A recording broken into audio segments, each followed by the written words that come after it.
Salutations! Depuis la sortie officielle d'Apple Vision Pro vendredi dernier, je bois littéralement toutes les informations à son sujet. Je bois les retours, les expériences diverses et variées, je regarde plein de vidéos dessus, à tel point que je sais quasiment tout sur le produit. Ouais, presque tout. Ça m'a permis de mettre en lumière le vrai problème de ce casque AR, ou ordinateur spatial, comme Apple veut qu'on l'appelle, et on va en parler. Déjà, petite mise au point quand même avant que je développe. Ce produit est une V1, ouais, c'est le tout premier Apple Vision sorti par Apple, et comme toute première version de la marque, je ne conseille l'achat qu'aux enthousiastes de cette tech, ceux qui veulent tester, ou ceux qui ont un lien professionnel avec ce produit, les développeurs par exemple, créateurs de contenu tech ou enthousiastes de cette technologie comme je le disais, qui ont aussi évidemment les moyens de se procurer cette V1. On voit aussi beaucoup de vidéos en ce moment, faites pour le buzz évidemment, de gens qui se baladent partout avec, dans la rue. C'est amusant, c'est fun, ça fait parler du produit, mais ça a peut-être tendance un petit peu à brouiller l'usage fondamental,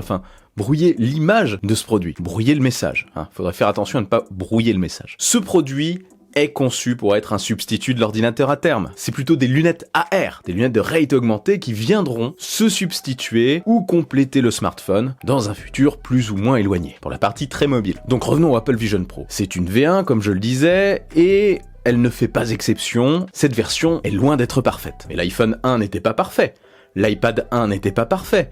L'Apple Watch 1, ou plutôt série 0, n'était pas parfaite. Le Vision Pro souffre lui aussi de quelques ajustements et quelques manques. Mais le truc c'est que quand on prend un peu de recul, on se rend compte que tous ces problèmes peuvent être réglés sur cette version par des mises à jour logicielles, par l'apport de certains accessoires, ou par l'arrivée de la V2 par la suite. Donc ces problèmes ne constituent pas tous pour moi un gros frein pour la réussite de cette catégorie nouvelle. Mais alors, quel est donc ce fameux vrai problème dont je voulais vous parler? Le prix est un problème, oui, comme je le disais, c'est une version 1, en général les V1 ça coûte plus cher, le Macintosh, s'il était sorti aujourd'hui, aurait coûté à peu près 7000 €, le Vision Pro est cher, il s'appelle d'ailleurs Vision Pro, c'est la première fois qu'Apple sort un produit pro en premier comme ça, pour une nouvelle catégorie de produits, et vous pouvez donc être certain que Vision tout court arrivera à un tarif apparemment 2 fois inférieur, pour 2025 ou pour 2026. Ça viendra compléter la gamme, on aura certainement Apple Vision et Apple Vision Pro, ou Apple Vision Air, je sais pas. Évidemment, ça restera cher. Apple est connu pour ses tarifs quand même assez élevés, oui, en effet. Mais ça sera un petit peu comparable entre la différence de prix qu'on peut constater entre le MacBook Air et le MacBook Pro. Et n'oublions pas que ça va booster aussi le marché. La concurrence va proposer des alternatives proches de ce que propose Vision Pro. Il y a déjà les MetaQuest 3 et Pro qui proposent des expériences un peu similaires, même si c'est pas vraiment totalement la même chose pour avoir testé. Vous pouvez être certain que le MetaQuest Pro 2, s'il doit arriver, proposera des fonctionnalités proches de celles du Vision Pro pour beaucoup moins cher. Donc ça, la concurrence est très positive pour déployer, pour développer encore plus cette nouvelle technologie. Et je pense que les concurrents sont très contents qu'Apple se soit mis dedans parce que ça va faciliter et augmenter, je pense, les ventes de leurs propres produits. Donc le prix n'est pas réellement un gros problème pour moi, car Apple Vision Pro n'est pas destiné aujourd'hui à une adoption de masse. Après, ça n'a pas empêché Apple apparemment d'enregistrer 200 000 précommandes en 10 jours, juste aux États-Unis, je le rappelle, un nombre apparemment totalement au-delà de leurs espérances et de celles des analystes en tout genre, ce qui peut les rassurer d'ailleurs concernant leur objectif d'en vendre 500 000 dans l'année. Je pense que ça va être accompli très rapidement et à mon avis vont plus se rapprocher du million quand ça va être déployé dans le monde entier. Alors, si c'est pas le prix le problème, c'est quoi ? Peut-être son confort. Oui, c'est très important pour ce type de produit. D'après pas mal de retours, Apple Vision Pro est lourd et fatigant. Avec la bande Soloknit, la bande qu'on voit dans toutes les pubs et dans tous les visuels publicitaires. Cette sangle ultra design, qui fait partie de l'identité du produit, clairement, ne permet pas d'utiliser le casque pendant de longues sessions. Apple le sait parfaitement au point qu'ils ont intégré une seconde sangle, Dual Loop, qui permet un meilleur ajustement et une meilleure répartition du poids sur la tête et qui permet, encore une fois, apparemment de le porter bien plus longtemps de manière confortable. Ça règle apparemment le problème. Et les marques tierces aussi vont s'engouffrer dans cette petite brèche pour proposer des alternatives plus confortables. Comme pour l'écran à l'avant, en fait, cette sangle Soloknit vise à donner une identité forte à ce produit, pour le différencier des autres en fait. Et pour moi, c'est le seul réel but de cette sangle, avec peut-être aussi le fait de permettre de faire essayer le casque au plus grand nombre en le retirant facilement et en le réglant facilement. Mais oui, on utilisera apparemment l'autre sangle en usage prolongé. En fait, cette grosse sangle, c'est une sangle pour la com. Je pense qu'ils sont capables d'en sortir une autre, mixant un petit peu les deux. Ça, c'est une possibilité. Parce que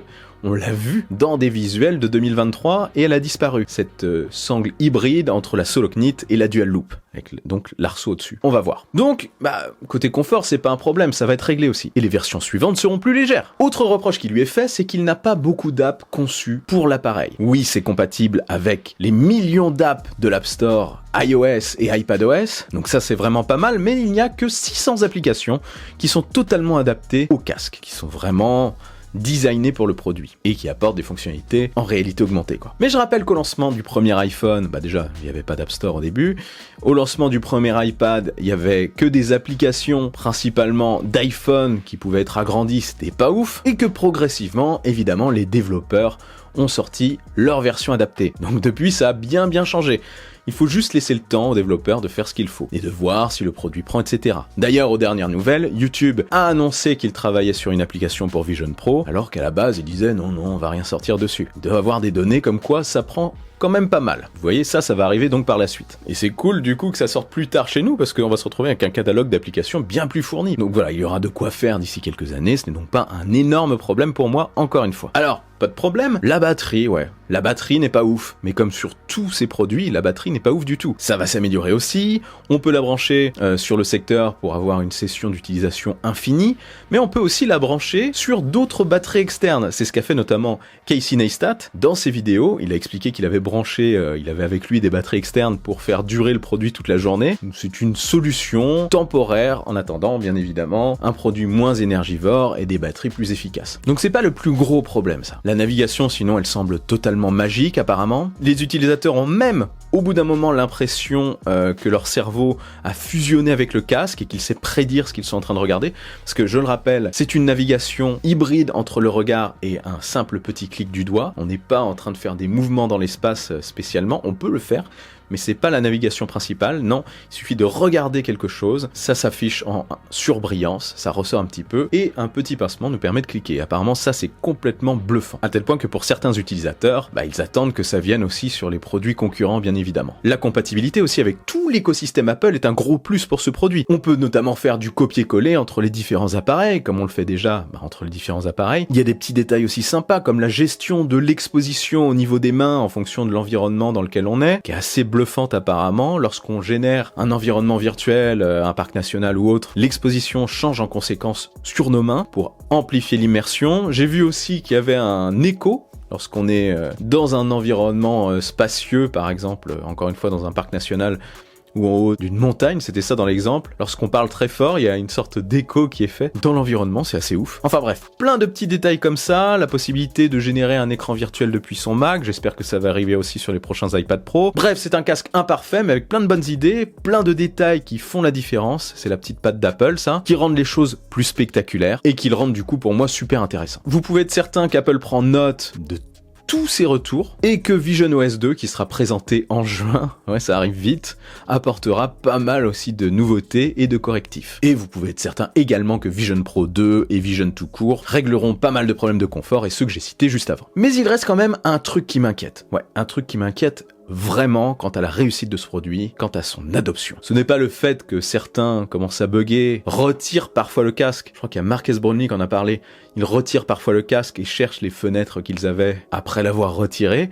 Ça fait un petit bug dans le cerveau, ça. Non, ce qui me fait vraiment peur, c'est la difficulté à faire comprendre l'intérêt et l'expérience au grand public. Parce que après avoir partagé pas mal de vidéos à mon entourage et sur la chaîne YouTube de mon expérience, par exemple du MetaQuest 3, je me suis rendu compte que les gens ne se projetaient pas forcément. Et je le comprends parce que sur une vidéo plate, on ne ressent pas du tout, mais pas du tout, la même sensation que quand on porte le produit et quand on l'utilise. Il n'y a pas du tout le sentiment de profondeur et il n'y a pas du tout le sentiment d'immersion totale. Le côté bluffant disparaît totalement lorsqu'on regarde ça sur un enregistrement d'écran. Parce qu'en fait, on regarde ça sur une image fixe, on voit ce qu'on fait, mais toute l'expérience est simplement de pouvoir tourner autour de soi et de voir cet environnement virtuel spatialisé. C'est ça qui est incroyable sur ce type de produit. Sur un petit écran, lorsqu'on montre ce qu'on fait, tout paraît étriqué. Aucun sentiment de profondeur, aucun plaisir que représente le fait d'interagir avec des éléments virtuels, de se déplacer autour. Et je pense que c'est là le vrai problème que va avoir Apple avec le Vision Pro. Comment faire comprendre aux gens l'intérêt et surtout le plaisir d'utilisation d'un tel produit. Et ça sans qu'ils l'utilisent eux-mêmes. Ils ont déjà, relevé le défi avec pas mal de produits. Souvent chez Apple, il faut tester pour se rendre compte de la puissance de l'écosystème,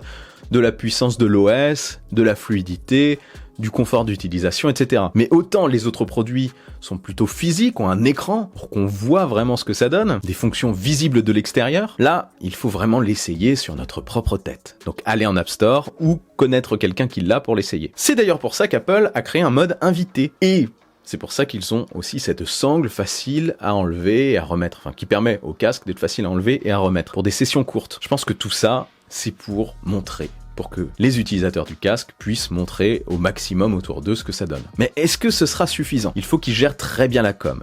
Et vous savez quoi? Je viens de voir passer les dernières pubs du produit et ils sont très très forts pour ça. Clairement, j'ai rarement vu des pubs aussi efficaces. Bien sûr, il faut toujours l'essayer, mais ça montre vraiment ce qu'on peut ressentir, je trouve. Ouais, ils sont forts en com. Après, encore une fois, on va voir si c'est suffisant. En tout cas, ce qui est certain, c'est que le produit buzz totalement en ce moment. Les gens font n'importe quoi avec, c'est sûr, oui. Mais certains montrent aussi comment ils travaillent avec, ce que je trouve plus intéressant évidemment, et comment ils se divertissent avec. Ce n'est que le début, évidemment, mais c'est fascinant. Et je pense que déjà, côté com, c'est une réussite pour la marque. Ce week-end, ça a inondé les réseaux sociaux. Qu'on soit pour ou contre, en fait, quand on aime la tech, impossible d'être passé à côté de la sortie de ce produit. Des buzz, des vidéos loufoques et du terme ordinateur spatial. Donc pour ça, je pense que c'est une réussite de leur part. Donc voilà, pour moi, le seul vrai problème du produit, c'est qu'il faut vraiment le tester pour se rendre compte des capacités et du plaisir que ça procure, et aussi pour voir son potentiel. Ou de tester un produit qui peut faire des choses assez similaires, qui a certaines fonctionnalités proche, comme le MetaQuest 3. C'est pas aussi net, évidemment, mais il est beaucoup moins cher. Donc voilà, seul l'avenir nous dira si ça marchera. Mais vous dites-moi en commentaire si vous pensez que ça va prendre, si vous pensez que ça va fonctionner, si cette nouvelle catégorie de produits va s'installer en parallèle des ordi et des iPads, avant de devenir quelque chose de plus conséquent. Est-ce que ça sera selon vous une branche importante de la marque? Moi je sens que Apple est en train de reconstituer tout son écosystème autour de ça. Le prochain iPad Pro 2024, à mon avis, jouera un rôle fondamental dans cette refonte d'écosystème, je pense. Alors voilà, dites-moi si vous pensez que ça va marcher, ou que ça va totalement bider, ça m'intéresse, le débat est ouvert en dessous. Personnellement, j'y crois énormément, comme vous le savez. Pour moi, on est vraiment qu'au début. On aura un casque, il y aura des lunettes qui arriveront par la suite en parallèle, et ça finira dans un certain temps, totalement à travers des lunettes, je pense. On est qu'au début. Ah oui, truc fun avant de partir, c'est une petite parenthèse. Avec Vision Pro sur la tête, quand on rentre un mot de passe, il n'y a pas les petites étoiles pour cacher ce qu'on est en train d'écrire. Pourquoi? Tout simplement parce qu'on est les seuls à le voir. La confidentialité avec ce type de produit, c'est incroyable. Bref, j'arrête là, on s'amuse beaucoup avec la tech en ce moment, entre l'intelligence artificielle multimodale et ça. 2024 est pour moi une véritable année charnière en termes de tech, et ça fait plaisir. Je m'ennuie un petit peu. Voilà, n'oubliez pas le bon pouce à l'air qui claque, l'abonnement de force, je suis aussi sur les réseaux sociaux. Vive la technologie, vive le futur, et plus que jamais, rêvez les amis.